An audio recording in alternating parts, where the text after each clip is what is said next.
My homophobic sister told me my marriage is less valuable because I'm lesbian, and then tried to steal my wedding venue. My parents supported her, so I uninvited them all from my wedding, and they lost it. My sister showed up to my door unannounced, demanding I give her my wedding venue. Before I even had a chance to ask her what this was about, she started ranting about how, because my wedding is with another woman, it's less valuable. Apparently, having a gay wedding would disgrace the family. She then started attacking my fiancé's race, saying that her kind are known to cheat, and began ridiculing me about the possibility of my fiancé having an affair. If she isn't now, she will later. You know what they're like, were her exact words. I don't know how she figured this was the best way to convince me to give her my venue, but I of course told her no. Well, when I did, she absolutely lost it. She started trying to brute force her way into my house, but when I managed to close the door and lock it, she started screaming the F slur at me. She eventually stormed away, but not before telling me the venue will be hers. I knew that was not the end of it. You see, Rachel was always known for pulling the I'm the baby of the family card and getting things her way because of it. A few years back, I had saved up for months to buy my first car. I had my eye on this used but reliable Honda Civic that I knew would be perfect for me. I was so excited to finally have something of my own, especially since I'd been working part-time jobs while in college to save up for it. The day I brought the car home, Rachel, who had just turned 18,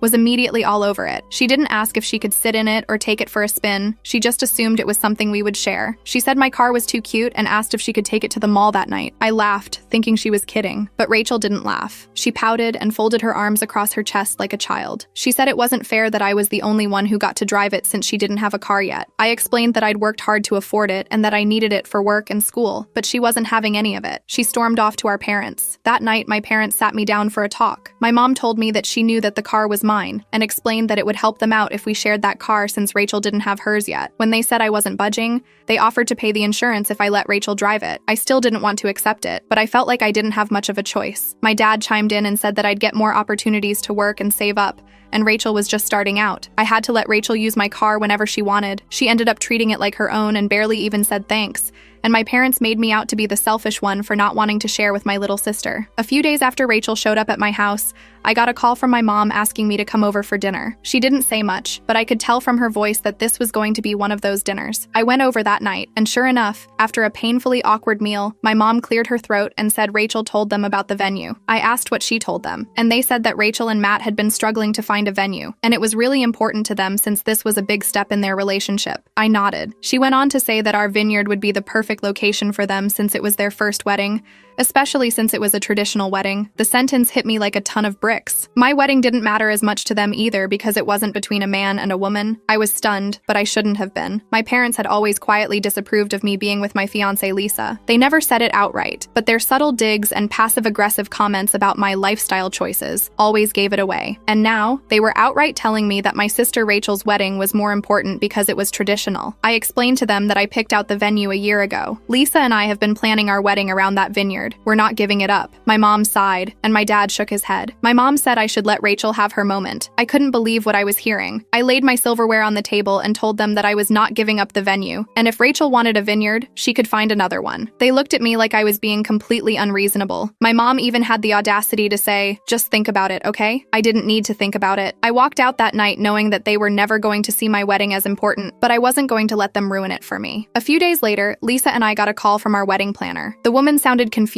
and a little frantic, and she asked me if we canceled the venue. My heart sank. I said of course not, and she told me that someone called, pretending to be me, and canceled the booking. I felt a surge of anger. I knew exactly who it was. There was only one person petty enough to pull something like this. I hung up with the wedding planner and immediately called Rachel. She picked up on the second ring, and her voice was all sugary and sweet. I asked her if she had canceled our wedding venue, and she didn't even try to deny it. She said we didn't need it anyway. I told her that she committed fraud and that we couldn't get our deposit back. She laughed and said that it was a harmless prank. She said that since I forced her to find another venue just as quickly, we should be able to find one with no problem. I was so angry I couldn't even speak. I hung up on her. I called the venue and managed to get the booking reinstated. Thank God the people at the vineyard were understanding, but the damage was already done. I told Rachel that I'd had enough of her crap and uninvited her from our wedding. She was upset and said that it was just a joke. I told her that was it and said that she'd better not pull any more tricks like that again. And then, just when I thought it couldn't get worse, my parents started calling me. They left left voicemail after voicemail, saying I was overreacting, that it was just a joke, and that I needed to apologize to Rachel for blowing it out of proportion. My mom even had the nerve to text me that I was making the family look bad by making a scene. Lisa, bless her, tried to keep me grounded through all of this. She reminded me that this was our day, and we weren't going to let Rachel or anyone else ruin it. But I was so furious that I could barely focus on the wedding plans anymore. A few days after the whole venue fiasco,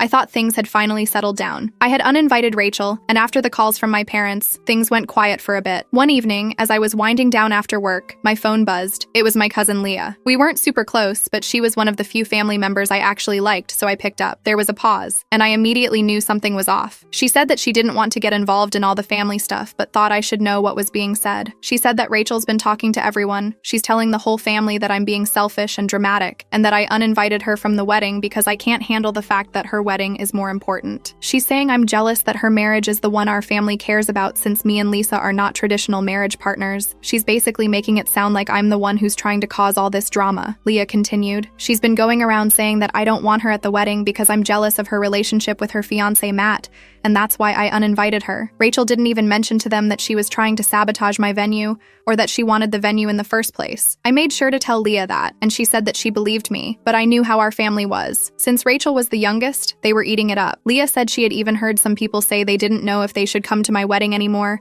because they didn't want to pick sides. I thanked her for telling me everything and hung up the phone. And then, just when I thought it couldn't possibly get worse, Lisa started receiving threatening texts from an anonymous number. They said things like, if this wedding goes forward, there will be consequences. And, you don't want to know what'll happen if you don't cancel it. I was in the middle of going over the final seating arrangements for the wedding when my phone buzzed. It was a text from Lisa, and immediately I could tell something was off. She asked to talk. Not even 5 seconds later, my phone rang, and Lisa's name lit up the screen. I picked up. I asked her what was up since I was trying to get the finishing touches on our seating. There was a heavy pause on the other end before she sighed. She said that she was getting weird calls while she was at work. I asked her what they said, and she said she'd gotten 3 calls today from different numbers, but they were all saying the same thing. They know about the wedding and keep telling her to call it off or something bad will happen. The first call came in around noon. Some guy said we'll regret it if we don't cancel the wedding. The second call was a woman who was even more specific. She said if we go through with the wedding, someone's going to make sure it ends in disaster. I asked if she reported them. She said she did to her manager. They've already flagged the numbers, but the third call came right after she hung up with HR. It's like they knew what she was doing. I told her to save the numbers and we would track them down. She said they were probably burner phones, but she still wrote them down. I told her that we were not going to let them scare us out of our own wedding, but she needed to be careful. I asked if she was safe at work. She said her manager was looking out for her,